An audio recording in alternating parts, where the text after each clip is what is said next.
মানুষ শান্তি হারায় কখন জানেন? ভুল সময়ে ঘুমানোর কারণে। আজ জানাবো কোন 5 সময় ঘুমানো বিপজ্জনক।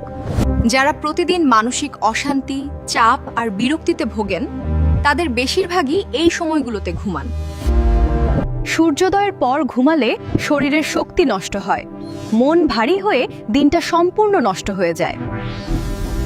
বিকেল 3টার পর ঘুমালে মস্তিষ্ক দুর্বল হয়, রাতে ঘুম আসে না এবং বিরক্তি বেড়ে যায়।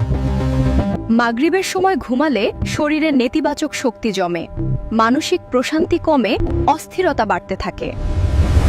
রাতে খাওয়ার সাথে সাথে ঘুমালে হজম নষ্ট হয়, শরীর ভারী হয়ে যায় এবং মনের শান্তি হারিয়ে যায়।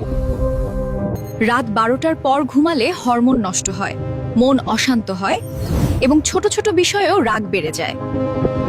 এমন জীবন বদলে দেওয়া স্বাস্থ্য টিপস চাইলে একটি লাইক দিন আর আমার পেজটি ফলো করে সাথেই থাকুন।